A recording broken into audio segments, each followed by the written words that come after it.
ceritanya Mbah Mun lucu. Mbah Mun tuh mondok Lirboyo.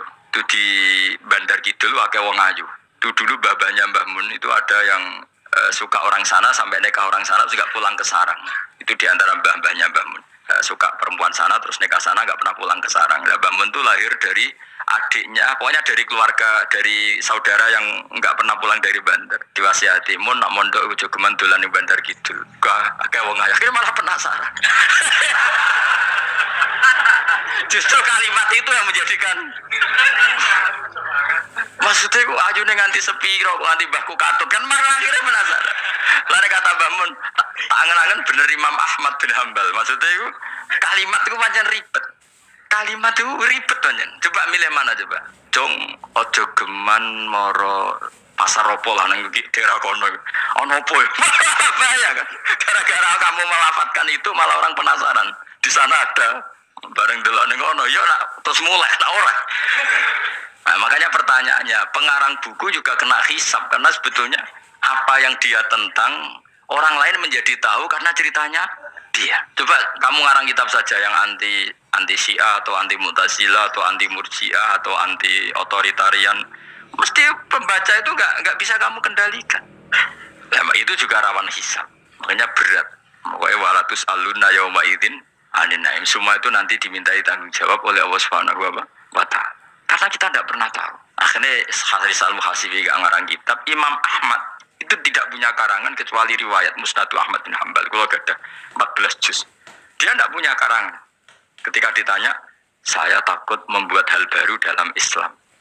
Karena karangan itu kan mesti melogikakan hukum. Sementara Allah tuh kadang nggak butuh dijustifikasi seperti itu. Ya jadi kesalahan kita adalah kebenaran itu kita sembunyikan. Padahal awal dikenalnya Islam itu lewat i'lam. Fasda bima tu'maru. Kebenaran harus dimaklumat. Tapi problemnya Islam Indonesia tuh kadang humul tuh bangga. Nggak dikenal orang itu bangga gini-gini. Oke lah, kalau yang nggak, saya sendiri ya suka humul. Sampai sekarang saya suka humul. Saya sampai sekarang nggak suka tamu. Bukan karena benci tamu, ribet. Maksud saya kalau sowan kiai yang ngaji saja, ora usah sowan. Oh ribet. Ya lucu kan, seneng Gus Bak jare wong alim. Terus senenge mau sowan tok ngaji ra gelem iku piye karepe? Wong kok aneh. Iku berarti kok karo kowe seneng dokter, di konsultasi obat ra gelem tak ngajak jagungan. Dok, jenengan tiyang pundi? Jenengan manggen dalem mriki mulai tahun pinter. Lah ya kowe takok dokter kemalan. Mesti nek kowe takok lara apa, obate apa kok malah kenalan. Pindah Jogja tahun pinten dok ya? Dan jenengan kawin mriki tahun pinten? Lha jari Gus Bae wong alim kok sowan ngono. Jenengan kelahiran tahun pinten Gus? Zaman dinosaurus. Wong alim kok takoki lahir iku piye karepe? Sesuk tak takok pisan matiku kapan om. Coba betapa naifnya kita kalau kita suka dokter, terus kemudian kamu takok dok kelahiran tahun pinten jenengan? Aneh kan? Nak kowe seneng dokter mergo mau konsultasi berobat ya ngomong saja apa yang kamu butuhkan. Aku seneng wong alim yo ngaji titik. Ayo kowe misalnya seneng artis, delok konser artisnya takok kelahiran tahun piro. Gak penting artis ayu buat delok seneng, wis sudah gitu aja. Wong alim yo ngono ngaji seneng. Yang kadang wong Jawa lucu, seneng wong alim sowan terus takok-takok. Aneh, iku dudu obat ngono, yakin. Maksudnya bu sing profesional, maksudnya sing rontok bener sithik lah dadi wong. Aja bener nemen-nemen gak mungkin wis pokoknya bener sithik-sithik. Makanya kemarin ngaji apa Nasaihul Ibad kan gitu. Mujalah satu ulama artinya apa? Fi majlisil ilm ketika ngaji. Ora kok mujalah satu ulama utawa sowan matekno wong nggak terjauh. Kulo termasuk kiai yang kampanye ini. Soalnya termasuk kiai terkenal tapi sing tamu kulo rapati kata gue jaga masyaallah tenan wis. Muga-muga doroto tobat sithik-sithik maksudnya. Maksudnya ya sudah lah. Ya tadi hubungan wong alim ya sudah ngaji. Kalau hubungan sama dokter ya tanya konsultasi apa? Medis. Kan lebih enak hubungan bedukun wis takok wis mbah niki menyangking pundi. Kok jenengan dermemel nglafadzno apa sing kalimate sing jelas kena apa nak dermemel mandi nak jelas kok ora mandi ku piye. Takono. Aku ya guru pun bae dukun. Wong kalimatnya ra jelas kok mandi. Nak jelas gak mandi. Kok nak jelas kita bodoh ini. Ayo gumun mantra iku. Mesti gak wae rungokno tenanan kalimatnya terus ra jelas. Dukun-dukun dulu. Ya kok mandi, nak jelas malah. Mandine tenan ora ya ora. Ya saya ulang lagi ya. Jadi sebab itu di Quran sering ada kata ilamu, kenalilah, ketahuilah. Jadi awal dari agama ini adalah harus tahu. Maka menyangkut harus tahu ini lalu Allah bikin media. Media itu apa saja. Tapi lalu kita bisa berdebat tentang media. Itu yang kita tidak tahu nanti hisabnya di depan Allah Subhanahu wa Ta'ala. Saya sampai sekarang itu nggak tahu, nggak pernah bilang halal, nggak pernah bilang haram. Misalnya gini ya buat ini dengerin ya. Di Korea ini sering teman-teman cerita. Ada beberapa majikan yang baik sama umat Islam, yang bekerja Muslim itu kalau dipamiti sholat kan, Pak majikan saya mau sholat. Sholat itu apa? Mereka bilang dengan bahasa analogi di Korea, pokoknya sholat itu sembahyang. Ketika sholat itu ditanya sama orang Korea, loh kamu itu sembahyang kok tidak ada patungnya? Karena pengetahuan mereka yang namanya sembahyang itu ada patungnya. Ada yang baik, apa sekalian tak belikin patung? Jadi wong Islam pas sholat tuh didelok ngarepe dhuwure kok gak ono patung. Ono sing ape sujud tuh digambarno salib. Mergo dekne denger-denger kalau karena tidak tahu Islam itu apa. Sementing ada personifikasi Tuhan. Ada lagi ini yang agak ngeri. Ada pegawai Garuda karena dia agak terpelajar waktu sholat dia sholat sama krunya di mall. Itu langsung security mall nelpon polisi. Ini ada ritual teroris gitu. Jadi sholat itu dianggap mukadimah sebelum ngebom. Jadi ritual. Pertanyaannya adalah karena mereka tidak pernah ngerti sholat itu kayak apa. Dan kadang-kadang orang ngerti bahwa sholat itu adalah ritual umat Islam itu lewat media. Media itu bisa berita, bisa dokumenter, bisa apa saja. Kita tidak pernah tahu cara Allah mengertikan. Seperti kita tidak pernah tahu madzhab Mu'tazilah, tahunya itu dari kitab-kitab ahli sunnah wal jamaah. Coba kita semua misalnya tahu madzhab yang aneh, Mu'tazilah, Jabariyah, Qadariyah, itu dari kitab mereka apa dari kitab ahli sunnah? Dari kitab ahli sunnah. Maka bisa saja informasi keburukan itu dari orang baik dan informasi kebaikan dari orang buruk. Kita tidak pernah tahu. Karena ini yang bisa ngelola hanya Allah Subhanahu wa Ta'ala. Tidak bisa, kita tidak bisa, hanya Allah yang bisa. Maka perdebatan Ahmad bin Hambal dengan Haris al-Muhasibi itu seperti itu. Misalnya gini, tak kiri contoh. Haris al-Muhasibi itu orang alim alama. Dia ahli sunnah mandat, pokoknya ahli sunnah sekali. Dia mau ngarang kitab tentang, dia menentang Mu'tazilah, menentang Qadariyah, menentang Syiah. Terus setelah mau ngarang kitab, ditanya sama Imam Ahmad, ya Haris, kalau kamu ngeritik Mu'tazilah, awalnya gimana caranya kalau ngarang kitab? Ya saya cerita pendapat mereka dulu, lalu saya saya tentang. Imam Ahmad guyu-guyu. Bukankah setelah kamu cerita mazhab mereka plus argumentasi mereka, jangan-jangan pembacanya sudah tertarik. Pas kamu nentang, kamu sudah dianggap gawe-gawe. Karena kadung tertarik.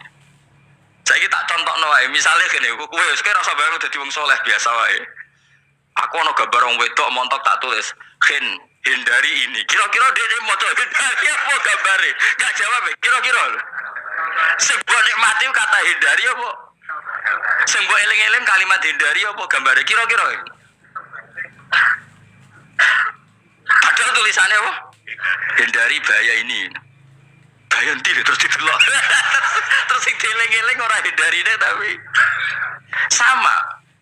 Pendapat Mu'tazilah itu ada yang menarik. Misalnya gini, menurut Mu'tazilah, seseorang masuk neraka ya karena amalnya, masuk surga ya karena amalnya. Apa artinya kalau masuk surga karena fadlnya Allah? Lalu gunanya amal apa? Mungkin pembaca kan tuh, wah ini proporsional ini. Gak ada ahli sunnah, jadi bus warga mereka fadlnya pangeran kok enak. Lalu gunanya amal apa? Padahal dia tahu pendapat Mu'tazilah itu dari kitab itu, kitabnya orang ahli sunnah. Gak pernah tahu kita. Ya saya ulang lagi, itu kan ibarat kayak KUHP. Kamu baca KUHP draft, terus kamu cocok. Kamu mesti nyalahkan yang demo. Atau baca buku selebaran orang demo, Kan terserah kamu. Kamu kan punya akal kan tetap milih. Tetap milih. Problemnya kata Imam Ahmad itu, ketika kamu menceritakan pendapat Mu'tazilah, bisa-bisa orang itu kadung tertarik. Ketika mulai kamu tentang, orang itu gak tertarik sama penentangan kamu. Berarti kamu ikut menyebarkan Mu'tazilah. Sama seperti tadi, gambar perempuan yang agak jorok tadi, sebetulnya tak tulisi kata hindari. Padahal Ruhin gak tahu eling wong wedok, gara-gara tak kei gambar hindari bahaya ini malah jadi eling. Orang eling tulisannya eling. Nah, hakikat saya ini penyebar kata hindari apa penyebar gambar itu? Coba. Lalu status saya ini pengedar gambar itu apa pengedar kata hindari? Yang mengedarkan kata hindari tapi yang mengedarkan. Nah, sama sekarang pertanyaannya, kalau kamu ngarang kitab anti Mu'tazilah itu sebenarnya pengedar mazhab Mu'tazilah apa penentang? Ya pengedar juga karena umat tahu dari kitab kamu. Contoh ya. Nah, ya mulane iku dadi perdebatan, kok kaya iya kaya ora. Ya waktu kali gini misalnya, kamu jangan milih presiden yang dari militer, itu pasti keras, tegas, terus kaku. Ternyata pembaca itu wataknya militer, lu cari yang begini, pusing kan kamu. Agak suka presiden sipil, nggak tegas. Padahal kamu nulis itu untuk menggiring orang milih presiden. Jangan milih yang militer, pasti tegas, nggak demokratis, nggak nerima pendapat. Ternyata pembacanya suka saya punya pemimpin yang tegas. Habis kamu kan? Yang tahu hati orang itu siapa? Makanya ketika kitab ahli sunnah dipenuhi dengan cerita-cerita madzhab Mu'tazilah, itu sebetulnya kamu itu pengedar apa penentang? Itu pertanyaan Ahmad bin. Akhirnya Imam Haris Al-Muhasibi bilang gini, enggak, maksud jenengan itu ngelarang apa dukung? Pokoknya mereka mangkel. Dari Imam Haris, aku pokoknya ngomong ngono ae pokoknya. Terus akhirnya Imam Yus nangoten kita arah jenengan boten sedo ngarang. Makanya Haris Al-Muhasibi akhirnya enggak mengarang kitab itu. Dia sebenarnya pernah rencana Kitabul Firaq fil Islam. Dia mau ngarang kitab kelompok-kelompok dalam Islam. Ya coba mau apa? Misalnya kamu bela tahlil, nasibnya juga seperti itu. Hujahnya tahlil, ini. Terus hujahnya penentang tahlil. Yang bisa mengendalikan pikiran pembaca siapa? Ternyata dia tertarik sama pikiran penentang. Lucunya yang menceritakan kamu, pengagum tahlil. Kan tidak pernah tahu. Mana nak dari ceritanya Mbak Mun itu lucu. Mbak Mun itu mondok Lirboyo. Itu di Bandar Kidul akeh wong ayu. Itu dulu babanya Mbak Mun itu ada yang suka orang sana sampai nikah orang sana juga pulang ke sarang. Itu diantara mbah-mbahnya Mbah Mun. Suka perempuan sana terus nikah sana nggak pernah pulang ke sarang. Nah, Mbah Mun itu lahir dari adiknya, pokoknya dari keluarga, dari saudara yang nggak pernah pulang dari Bandar. Diwasiati mun nak mondok ujo gemandulan di Bandar Kidul. Kayak wong ayu akhirnya malah penasaran. Justru kalimat itu yang menjadikan maksudnya aku ayu nganti sepi kok nganti mbahku katut kan malah akhirnya penasaran. Lalu kata Mbah Mun, tak angen-angen bener Imam Ahmad bin Hambal. Maksudnya itu kalimat itu pancen ribet. Kalimat itu ribet pancen. Coba milih mana coba? Jong ojo geman moro pasar opo lah nang daerah kono. Ono opo? Bahaya kan. Gara-gara kamu melafatkan itu malah orang penasaran. Di sana ada bareng delok ning kono ya nak terus mulai tak ora. Nah, makanya pertanyaannya, pengarang buku juga kena hisab karena sebetulnya apa yang dia tentang orang lain menjadi tahu karena ceritanya dia. Coba kamu ngarang kitab saja yang anti Syiah atau anti Mu'tazilah atau anti Murji'ah atau anti otoritarian, mesti pembaca itu nggak bisa kamu kendalikan. Nah, itu juga rawan hisab. Makanya berat. Pokoknya walatus aluna yauma idzin anin naim. Semua itu nanti dimintai tanggung jawab oleh Allah Subhanahu wa Ta'ala. Karena kita tidak pernah tahu. Akhirnya Haris Al-Muhasibi gak ngarang kitab. Imam Ahmad itu tidak punya karangan kecuali riwayat Musnad Ahmad bin Hambal. Kalau gak ada 14 juz. Dia tidak punya karangan. Ketika ditanya, saya takut membuat hal baru dalam Islam. Karena karangan itu kan mesti melogikakan hukum. Sementara Allah tuh kadang gak butuh dijustifikasi seperti itu. Jadi coro kitab usul fikih ini sama tak bedai. Mungkin gak Allah menyuruh kamu ngangkat gunung Merapi tanpa alat? Gak, jawab saja. Latihan pinter. Mungkin nggak Allah menyuruh kamu disuruh ngangkat gunung Merapi? Mungkin nggak? Mungkin apa enggak? Nah, itu ulama usul fikih berdebat. Ada yang mengatakan tidak mungkin. Karena Allah tidak akan memerintahkan sesuatu yang tidak dimampui mukhotob, yang tidak dimampui manusia.